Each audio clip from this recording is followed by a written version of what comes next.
Uminit ang sitwasyon sa gobyerno matapos kumpirmahin na iimbestigahan na ng Korte Suprema ang isang kontrobersyal na video na kinasasangkutan umano ni na Pangulong Kuting Jr. at First Lady Liza Talasmax. Ang nasabing video ay naglalaman ng di umano'y mga sensitibong impormasyon na may kinalaman sa katiwalian at posibleng pag-abuso sa kapangyarihan.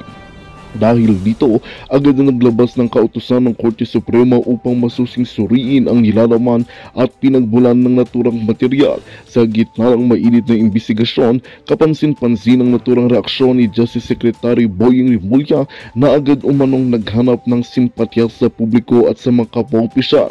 Ayon sa maulat, naglabas ito ng pahayag na maaring itanggi ang anumang koneksyon sa video at mga isyong lumalalang laban sa mag-asawang bangag. Ilang political analysts ang nagsasabing tila nagmamadali si Tambaloslos at si Rimulya na iligtas ang sarili bago pa man siya direktang madawit sa iskandalo. Habang patuloy ang investigasyon ng Korte Suprema, inaasahan ang paglabas ng karagdagang ebidensya at testimonya sa mga susunod na araw. Samantala, hinihintay ng publiko ang maging tugon mula sa Malacanang. Gayon din ang posibleng aksyon ng Department of Justice sa ilalim ng pamumuno ni Rimulya. Larong umiinit ang politika sa bansa at ang tanong ng taong bayan, sino ang mananagot sa likod ng bidyong ito? Tutok lamang sa mga pinakabagong update. At yun nga ang balitang ating pagkakatutukan. Ngunit bago ang lahat, siguraduhin mag-subscribe at ihit ang notification bell para sa patuloy na pagtutok sa mga siliptang bagong balita dito lamang sa tunay na boses ng masa.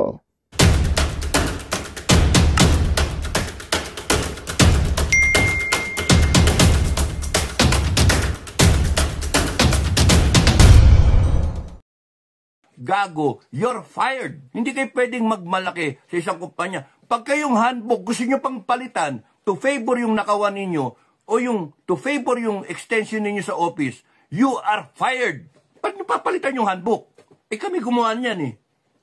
BBM, you are fired. Ganon, you are fired. Mga ayop kayo. Naggamitan nyo kami ng tatakutin nyo kami. Gago. Hindi nyo kami matatakot. Ito yung konstitusyon, ito kami, oh. Ayan, oh. Ito ka lang. Binoto ka lang namin.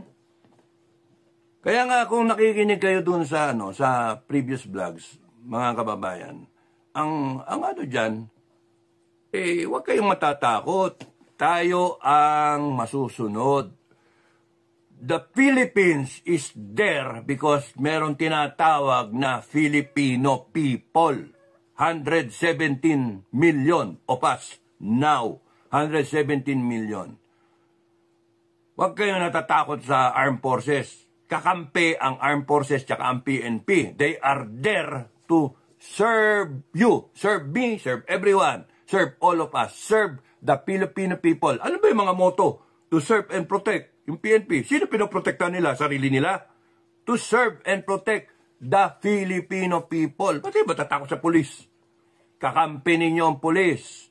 Masyado kasing mga conspiracy theory, ang dami kasing mga ek-ek na kwento. Naniniwala ngayon ng taong bayan sa sarili nating kadramahan, mga kakwento-kwento na mga abusadong pulis. Hindi, meron ng abusado, oo, pero hindi lahat.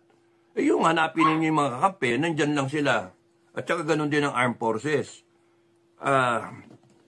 Ang dyan yung armed forces to defend the republic. Sino ba republic? Tayo. Ba't nila i-defend yung tulay? Ba't nila i-defend yung mga building? Defend nila, taong bayan. Kaya nga nandyan yung armed forces at PNP for us. For us. No? Kaya huwag kayong matatakot. Now, that's why I hope, message ko sa inyo, this Lenten season, this Holy Week, total, mahaba yung bakasyon, kahit mga 5 minuto, 10 minuto, pag-usapan ninyo, o kaya you ponder upon it, no? Ano ba ang nangyayari sa bansa natin? Okay. May kwento na si BBM nagdro-droga, tapos noon, abusado itong mga senator, may resolution 10, senator, congressman, resolution 10, dinededma nila, may issue doon sa PCSO, may issue sa airport, binebenta nila airport, ayoko ibenta yung airport, ayoko. Gusto ko nga, bili natin lahat ng kuryente, tubig na yan eh. Lahat ng natin. pag-aari ng taong bayan. Dadating tayo doon na kailangan gusto ninyo. Na kailangan gustuhin ninyo. Implement ng Armed Forces. Implement ng PNP. Implement ng sino man ang nakaupo because you Filipino people, we have to say what we want as a country, as a nation, as a people. Hindi yung susunod tayo dun sa mga taong gago, mga politiko na nilagay ninyo, nilagay natin, and then sila ngayon ang gumagago sa atin, and tapos susunod tayo, we will be herded towards dun sa gusto nila mangyari. Mali yun. Parang gago. Kaya nga, we have to understand what is really happening. You have to talk about it. You have to think about it. You have to pray over it. At isipin natin, this has to stop. Kinakailangan implement natin death penalty. Yung Senado tsaka Congress, isara natin. Kung kinakailangan isara, pag-isipan, magtayo tayo ng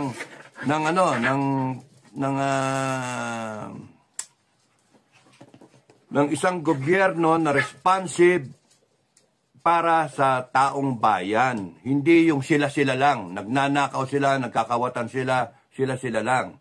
Huwag niyo kong takutin na sedition tsaka rebellion. Alam ko yung hindi pa nga ako namamaril eh. Hindi pa ako namamaril. Tingin ko, hindi kinakailangan mamaril. Ang kinakailangan, magsalita. Taong bayan. Ngayon, I can go on with my retired life. Tumahimik na lang ako. Bahala kayo sa buhay nyo.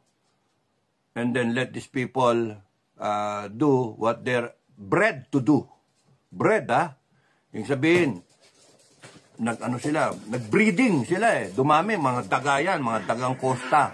Dumami sila. Ayan, panay mga kawatan, panay magnanakaw.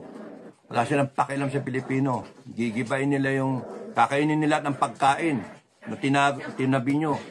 So, trabaho kayo ng trabaho, and then they will continue to make the economy weak.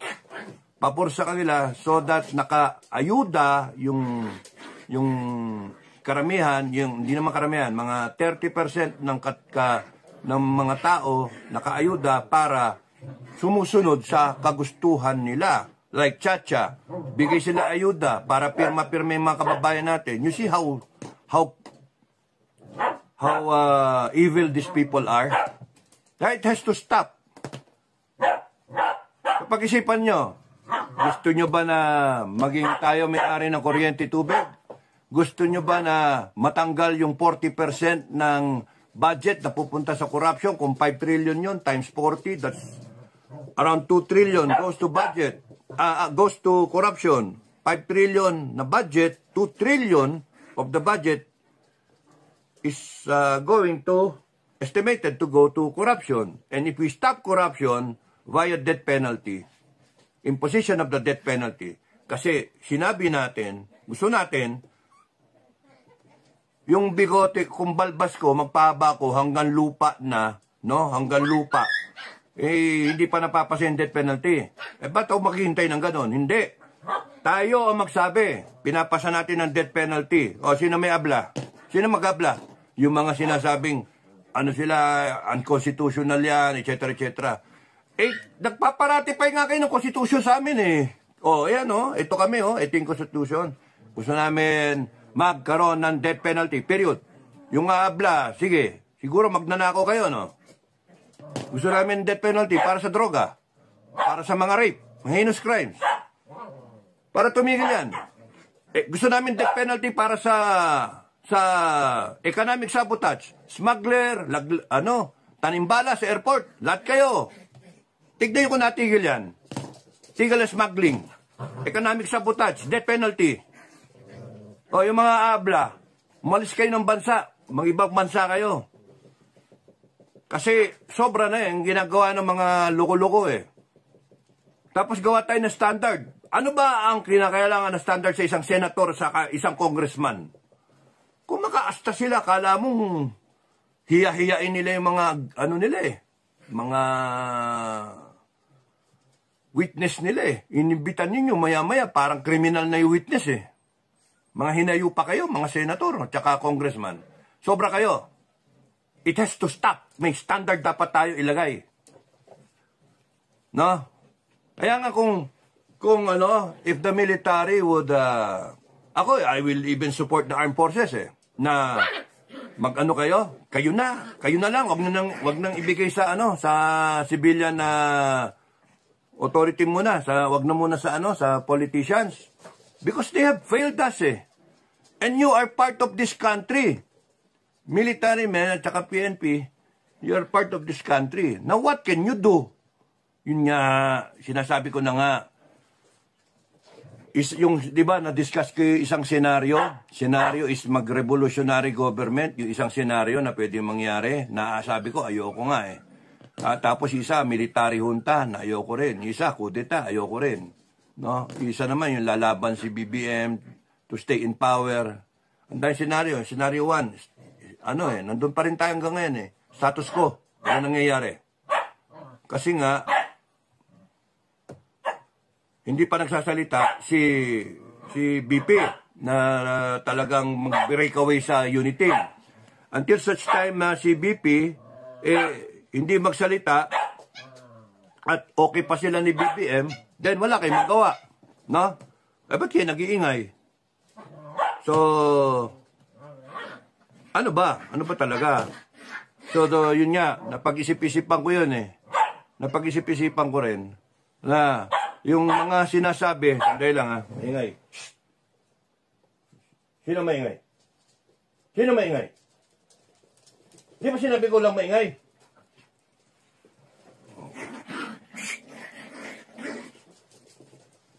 Okay.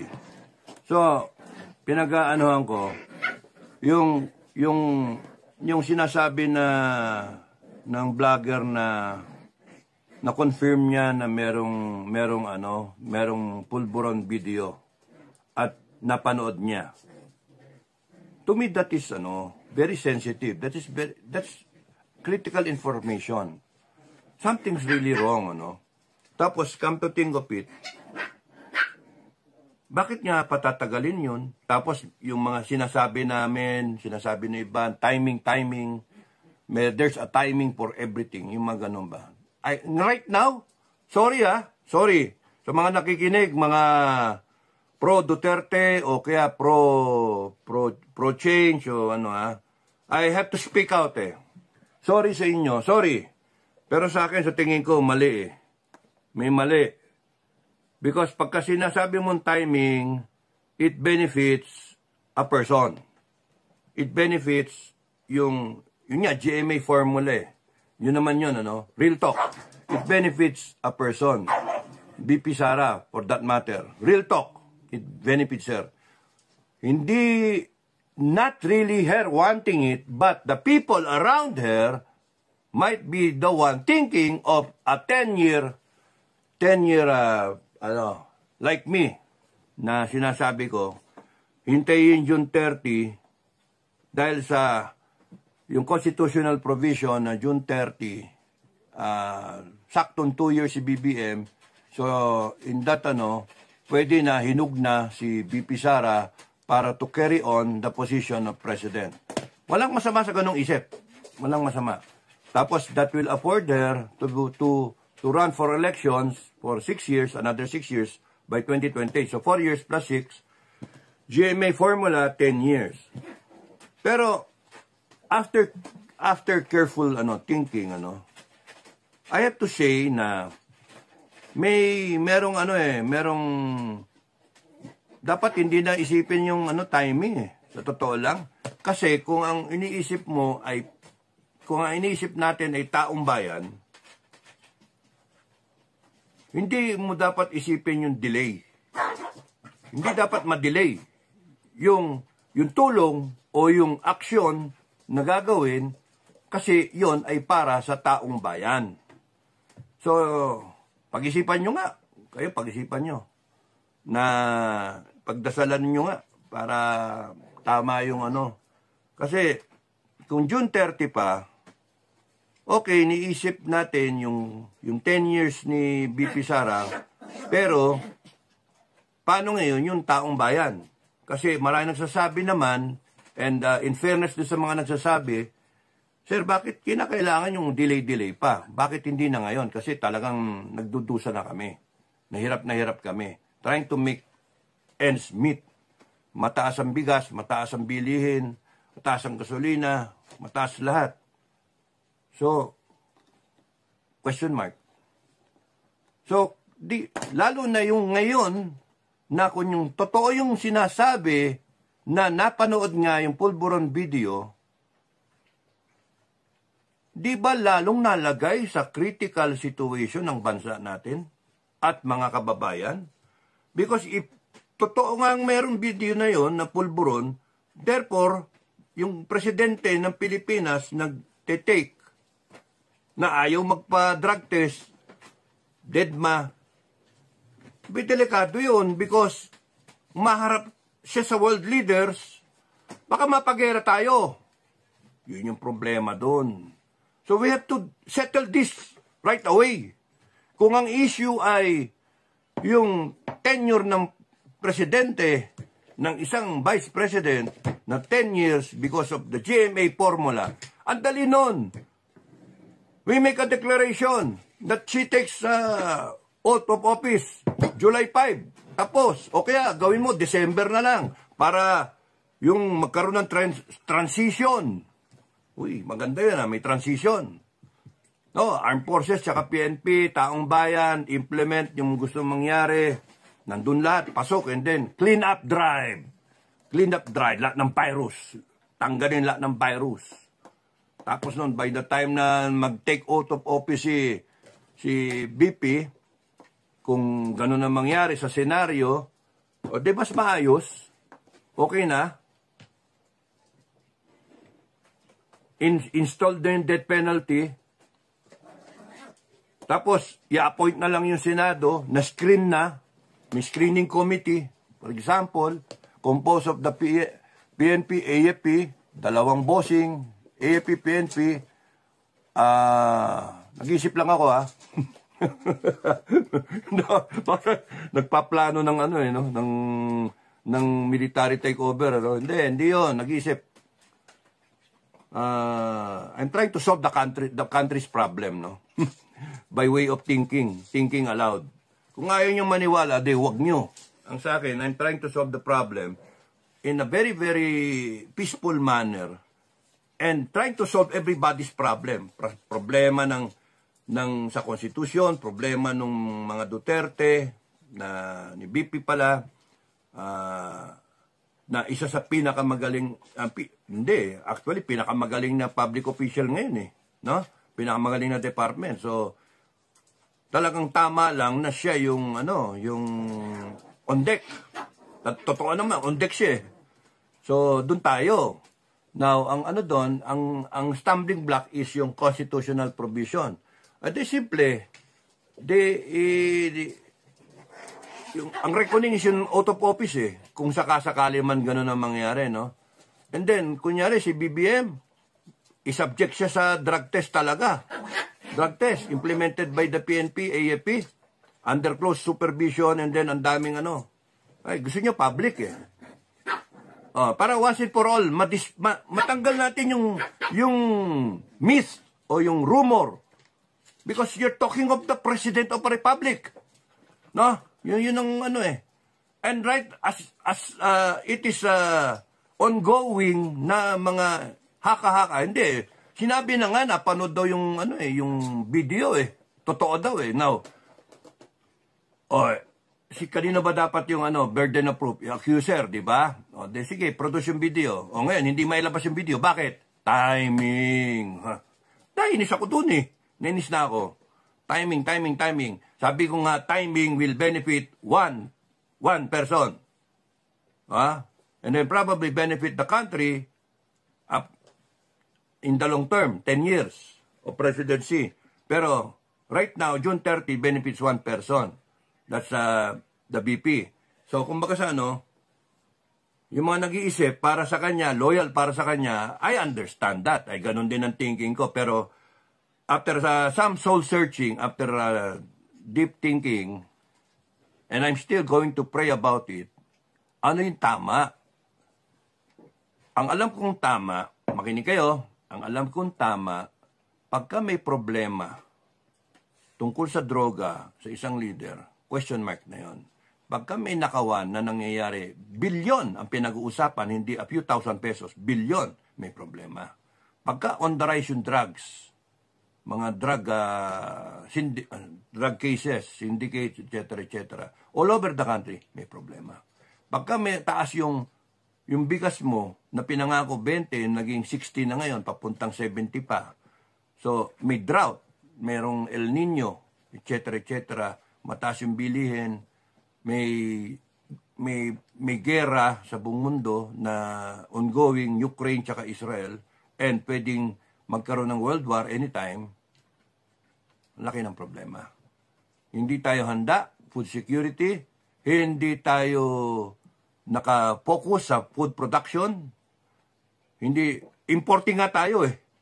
Kaya wag niyo sasabihin na hindi, nagawa ng food production. Mga loko-loko yung mga talagang mga loyal sa kanya. Kay BBM eh. We are the number 1 importer of rice. No, that's the evidence na talagang hindi seryoso tayo sa food production natin. Yung irrigation natin, ng mga lupa, and then yung mga farmers natin, nalulugi. Ano ba nangyari? Dapat may price control dun sa farm gate, may price control dito. Eliminate the middlemen. Tignan natin where the price will settle, yung bigas kung magkano. We have to think of kung ano yung dapat natin produce, given yung challenge sa buong mundo. Dahil problema ng Pilipinas. Siraulo kayo. Kaya nga, people of the Philippines, and people in government, and people everywhere, private sector, government sector, in all walks of life na Pilipino, pag-isipan ninyo, at itong Lenten season, ipag-anuhan ninyo ba? Dasalan nyo. Kasi kung wala kayong pakialam, wala na rin akong pakialam. Ganun lang. Then, hayaan na natin yung mga yan. Hayaan na natin yung mga drugs mag-proliferate. Hayaan na natin yung mga nakawan na yan. Armed Forces, saka PNP, hayaan nyo na yung mga yan na magnakaw. Kumita kayo, sige, magpalagay kayo, tumanggap din kayo ng pera hanggang gusto ninyo, and that cripples the ethical standards in your institution. Siyempre, sasama loob naming mga retired. Kasi kaming mga retired, kahit may hirap kami, no, lalo na yung mga hindi nakatigam, pero mga putragis yung mga nakatigam at mga kumulimbat ng pera ng mga military men din, saka mga PNP, yari rin kayo. Kaya nga maraming kalaban na kaya nagsusuppress no? Kasi nga alam nila pagka nagkaroon ng changing of the guard at ang taong bayan ang masunod, bilang yung araw ninyo. Ngayon, sino ang dapat masunod? Kayo o taong bayan? Filipino people. All it takes is, una, is being aware at tayuan ninyo. Yun lang yon, tayuan ninyo. Sa lahat ng loyal sa mga Duterte, kung ang timing lang ang pinag-uusapan, ang dali lang noon. Declare lang na mag-take ng oath after the threshold na June 30, mag-take ng oath not later than not later than a specific date. Tapos yung problem. So, but the